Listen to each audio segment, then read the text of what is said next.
നമസ്കാരം. ഞാൻ നടനഭൂഷണം അജയൻ പേയാട്.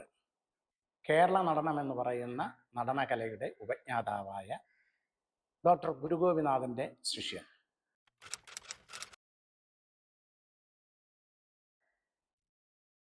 കഥകളിയിൽ നിന്നും ആഹാര്യ അഭിനയത്തെ മാറ്റി നിർത്തി. ആഹാര്യ അഭിനയം എന്ന് പറയുമ്പോൾ വേഷഭൂഷാദികളായ കിരീടം, ഉടുത്തുകെട്ട് എന്നിവയെല്ലാം മാറ്റി ചുട്ടി കുത്തുന്നതെല്ലാം ഒഴിവാക്കിക്കൊണ്ട് ആഹാര്യ അഭിനയത്തെ മാറ്റി നിർത്തി ലോകധർമ്മി മുദ്രകൾക്ക് പ്രാധാന്യം നൽകിക്കൊണ്ട് ഗുരുഗോപിനാഥ് പണ്ഡിതനും പാമരനും ഒരേപോലെ ആസ്വദിക്കത്തക്ക വിധത്തിൽ ആവിഷ്കരിച്ച ഒരു നടനകലയാണ് കേരള നടനം.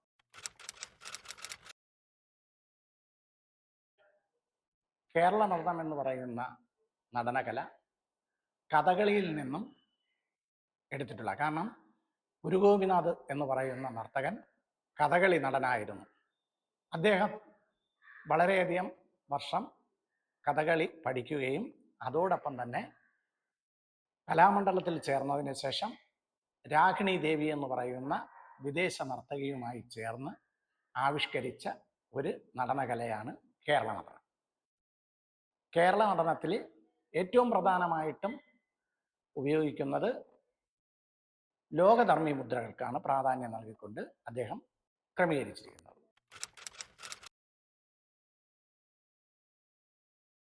കേരള നടനം എന്ന് പറയുന്ന നടനകല ഉണ്ടാവാനുള്ള പ്രചോദനം എന്ന് പറഞ്ഞാൽ കഥകളി എന്ന് പറയുന്ന പണ്ഡിത സദസ്സിൽ മാത്രം നടന്നിരിക്കുന്ന ഒരു കലയായിരുന്നു കഥകളി. അത് മറ്റ് സാധാരണക്കാർക്കും കൂടി മനസ്സിലാകത്തക്ക വിധത്തിൽ അതിൻ്റെ മുദ്രകളും അതിൻ്റെ കഥയും അതിൻ്റെ ആവിഷ്കാരവും എന്താണെന്ന് സാധാരണ ജനങ്ങൾ, അതായത് പണ്ഡിതനും പാമരനും കൂടെ അത് മനസ്സിലാക്കുവാൻ വേണ്ടി വളരെ ലളിതമായിട്ടാണ് അദ്ദേഹം ഈ കലയെ ജനങ്ങളുടെ മുന്നിലേക്ക് സമർപ്പിച്ചത്. കഥകളിയിൽ നിന്നും വളരെ വ്യത്യസ്തമായിട്ട്, അതായത് രാവിലെ വൈകുന്നേരം തുടങ്ങി പിറ്റേ ദിവസം രാവിലെ തീരുന്ന ഒരു കഥയെ വെറും 15 മിനിറ്റും 20 മിനിറ്റും കൊണ്ട് ആ കഥയെ ചുരുക്കി കാണിച്ച് ജനങ്ങളിലേക്ക് എത്തിക്കുകയും അത് വളരെ ആസ്വാദക സദസ്സിൽ വളരെയധികം പ്രശസ്തി നേടിക്കൊടുത്ത ഒരു കലയാണ് നടനകല.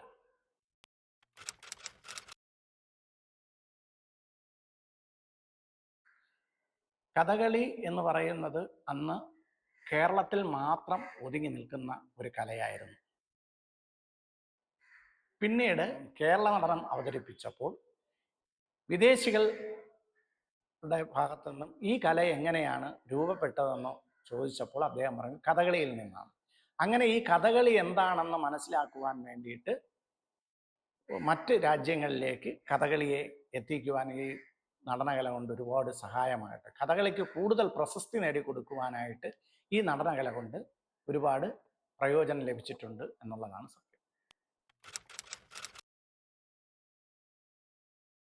1931 ഡിസംബർ 12 ഗുരുഗോപിനാഥ് സാറും വിദേശ നർത്തകിയുമായ രാഗിണി ദേവിയും ഒന്നിച്ച് ആദ്യമായിട്ട് കേരള നടനം എന്ന് പറയുന്ന കല ബോംബെ ഓപ്പറ ഹാളിൽ ആദ്യമായിട്ട് അരങ്ങേറി. ഇത് കണ്ട് ആസ്വാദക മനസ്സിൽ വളരെയധികം പ്രചോദനം ലഭിച്ചുകൊണ്ട് അത് വീണ്ടും കാണണമെന്നുള്ളതിൽ അവിടെ നിന്ന് പ്രശസ്തിയിലേക്കുള്ള ഒരു കാൽവയ്പായിരുന്നു ഗുരുഗോപിനാഥിൻ്റെ.